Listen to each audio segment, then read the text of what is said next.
The latest music I have from you is The Visit. Is that still the current album? That's correct. I'm just brewing the next one, but the current one is The Visit, yeah. Well, do you have any solid ideas? What can people expect for new music? Well, I think it'll be similar to The Visit in its cross-cultural, cross-historical inspiration. There's an element of the new recording that is inspired by a period of time in Spanish history prior to 1492, when the Christians moved and Sephardic Jews moved together, and there are tangents that lead off of that whole period of time, Morocco and North Africa, and the Gnostic Gospels and the Crusades. So what are you getting out of tying into those things? What connects history to music? Well, I think that music has been one of a number of vehicles that have been the media of different times, and it continues to be a media.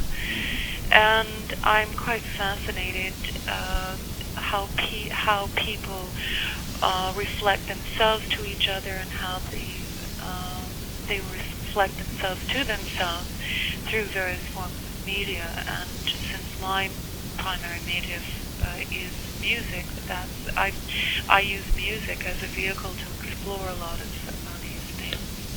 Feeling that we're doomed to repeat history unless we learn from it. It's trying to throw some light on other historical periods of time, more than just for the entertainment value, but just to examine certain ingredients of those cultures, and to see what we still retain, what we've lost, if we're the better for having retained it or lost it. So these are obviously broad philosophical points, but so I use the music to be the vehicle of exploration. So it's like searching for a perspective on different contemporary life using the past? Yes. I think there are lots of contemporary relevancies in some of the things that are examined. Does it gather up some special power then by looking at the past and presenting it in the present? I don't know if I would. I'm not sure how you mean in terms of gathering special power, but special meaning, maybe, or yeah. I think that there is. I mean, for example, on The Visit, there is a piece that I wrote called "The Old Ways," and essentially it's examining the crossroads of certain times where one culture meets another culture, and one gradually diminishes. It's impossible. Well, not impossible. There are times when, I mean, for example, in this period of time in Spanish history, from about 700 through maybe not certainly as far as 1492, but the Moors. It was a time of stronger Moorish domination of Spain, but there was a kind of tolerance that allowed for Christians and Jews to live together, and it was extremely sophisticated culture. And a lot of what resulted in Spain at that period of time, through literature, through mathematics, astronomy, influenced the way the West developed. So there are a lot of things there. How do people who come from different cultural backgrounds become tolerant, not only tolerant of each other, but that the sum of those parts is actually greater than when they're all living off in their separate and protected kinds of environments. And so in The Visit in the Old Ways, it was an examination of more of a contemporary culture and a value system that heavily weighs on a more traditional lifestyle, which is still agrarian in its nature. I don't want to necessarily subject my point of view on other people. I rather like to think that I'm throwing some light on certain circumstances, and people can come to their own conclusions. Having said that, I know that by the mere nature of the way one editorializes the pieces on the recording the same way as an editor does for the newspaper, you are saying something in the overall stance that it's hard to hide your own your own opinions. Bias. Yeah. But still, in all, I try to come at things different ways. So, for another example, in the visit with the All Souls Night, it was more of a celebratory approach to the death cycle of the seasons, and tapping into some Celtic traditions and tying that in with some Japanese traditions. And then at the end of the recording, drawing upon Shakespeare's lyrics from Cymbeline, which is a play set at a time when you've got the Romans who are interfacing with the Celtic people. You've got a crossroads of culture. But in this song, specifically, he's referring in a more reflective kind of way on the death side or cycle of things. So it's trying to approach certain subjects from different angles and different perspectives. There's a deliberate intellectual content here. There's bound to be a certain element of that because, I find the cultural examination of Spain or Ireland or wherever quite fascinating. And that's simply what interests me in life. But I wouldn't really call myself a major intellectual or anything. But I like to feel that there are layers within my work that if people are interested in these things, or if certain elements pique people's curiosity to go and learn more, then that's really what if there's to be any objective whatsoever in my music, it's not just to entertain or to soothe or whatever, it's to hopefully be a catalyst in some way. I wouldn't call the music dance music as such, not as in terms of contemporary music. So I was going to ask you, what do you feel the music is for? What is the audience getting out of your music? Well, what they get out of it is very difficult for me to say. I can only respond by saying we get a lot of mail from people, and they express a wide range of circumstances that they've enjoyed, or that the music has been part of those circumstances, which range from from the sublime to the ridiculous, really. Where people have, I received a letter from someone whose mother had been dying of cancer, and they played the music together whenever this person was to visit their mother. And when the mother passed away in the hospital room, this person put the music on one time and just sat there with her. So you get that swing. Then I've had people who've had babies by it, been married by it, therapists who've been dealing in multiple personalities, where the music has helped reveal another personality. It's where people have bought a bird who was supposed to be able to talk and sing, and it didn't, and then when the music it went on, it hasn't shut up. So what people get out of it is not for me to say. They get whatever they're ready for, whatever they're looking for, and that I don't have any particular agenda for it. My agenda is what I find interesting, what I find stimulating, and to create that in a manner that I feel is appropriate to that material, and whoever likes it or gets something out of it, that's great. Whoever doesn't, that's okay too. And well, it certainly seems to be connecting, so you've found something that works for sure. Mm-hmm. Where do you find time to do all this thinking and researching? It sounds like you're pretty busy running your business. Well, I am. I have chosen to adorn the manager's hat as well as the artist's hat.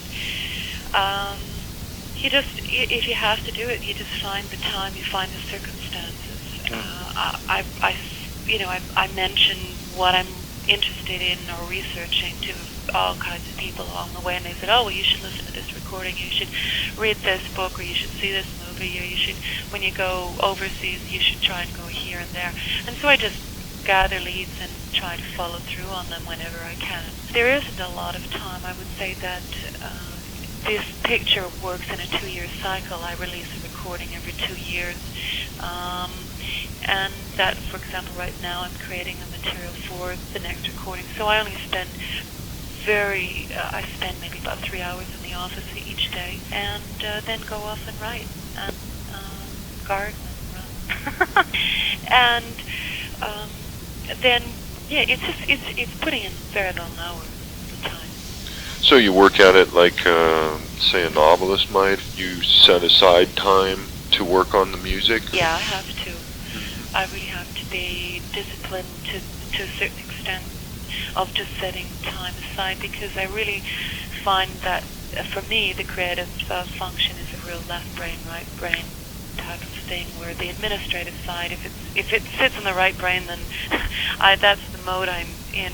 To be creative, I have to allow a fair amount of space, unconstructed time, where I can, just go in and work on something when I feel like it. But I have to structure most of my days now that are unstructured. And then, as I say, I usually come in the morning to do some things at the office, and then I'll go away for the rest of the day. You feel you've benefited from running your own label? Oh, no question about it. I think just from the standpoint that I can hardly think of any other business where one would go be involved or have a business and which they would know nothing about and entrust it to a group of total strangers, as artists tend to do with managers. They don't.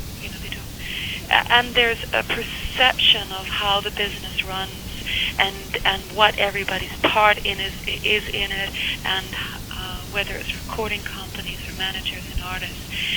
And I found it certainly to my benefit to understand the nature of different kinds of recording deals, different kinds of deals with prospective managers, but just to understand how careers are built, how performances dovetail with recordings, and that if nothing else, it's a very collective and collaborative process. That if artists feel that just their creation is what makes or breaks their career, I think they're sadly mistaken. There are so many other people and processes and factors that come in to make a successful career, as it were, if you want to look at it all in those terms.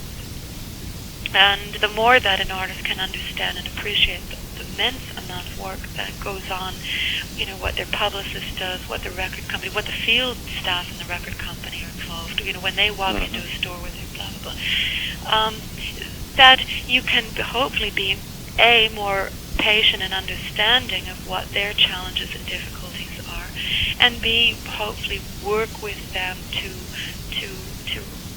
realize more potential. I find there are a lot of antagonistic relationships in the music industry, and I've tried to run things in a very anti-antagonistic way, if that's a proper word.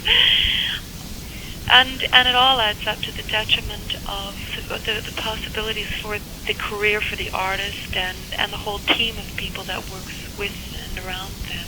And, yeah. Have you considered writing a book about your experiences? It might be helpful to other artists. Well, I've certainly thought that, I've learned that my own path, which began in 1985, where I produced my own recording armed with a wonderful book on how to do your own music, and building things up the way I have has been an example for a number of other artists here in Canada and I speak on panels in certain conferences from the artist's point of view, that I think that I would like to provide more information or be of more assistance in whatever way I can. I don't know whether it's writing a book or doing a video or whatever it is. Or a clinic or something like that. Yeah. No, I'm very interested in working in that capacity. Right now, my own the demands of my time, just running my own career and business, are so encompassing that short of these participating in these panels maybe 3 times or 4 times in the year, it's really hard for me to spring the time. But what I do is, if I meet certain artists along the way and say, if you're interested in learning more, give me a call and maybe we can set up lunch or dinner and I can kind of debrief myself, find out what you're doing, what you want to do, where you want to go. Do you have a crash course? Yeah, I give sort of a personal crash course, because there are some important things to identify and understand, and that it's amazing.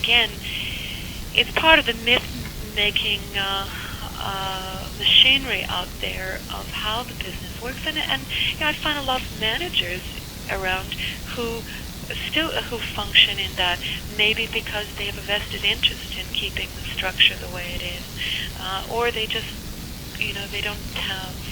haven't troubled themselves to learn about other aspects. But I'm mortified when artists feel that the first time they get the first whiff of interest from record companies, that what usually follows suit are a few managers who come along who say, I know that they're record companies, but you really need protection from the record companies. I'm the person to do it, and I'll guide you through the whole 9 yards. And for 20 or 25% of everything you make from the time you die. And it's crazy.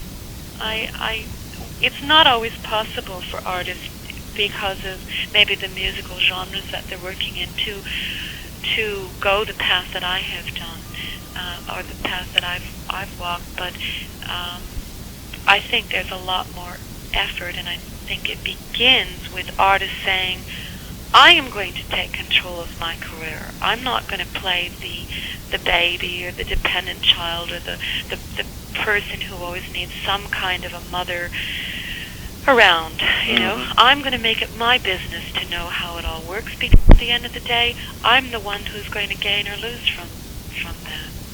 Well, let's just talk one more moment about music again, and then I'll let you go. Okay. I haven't seen you perform, and I'm wondering how your music transfers onto the stage. It's one of those questions that's hard for me to respond. I can from my point of view. Mm-hmm. Audience may. But essentially, most of the musicians who work on the recording, I work with live, and there are 5 others, so there's 6 of us on stage, and about 3 of them are extremely versatile in terms of the instruments that they play. So there's I've had a number of people feel that dynamically and in other ways that the live performance is more engaging than the recording. It's always hard to infuse that kind of spontaneity and that kind of dynamic in a recording, methodically laying down track by track. So I think, given that I work with this wide array of musicians who are very, very strong, who in their own right work and their own musical, have their own careers. A few of them have their own recordings, and when they're not working on live projects, they're off doing their own concerts and things. I would like to think it's a strong group of individuals, and that it feels pretty harmonious musically and just in terms of personality-wise. And I think that spills over across into the music that we do. If the musicians genuinely get off of what each other are doing, then it's bound to translate. Well, in a non-self-indulgent kind of way.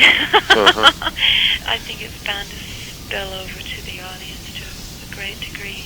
And I've seen some musicians who have been so self-indulgent that they become selfish.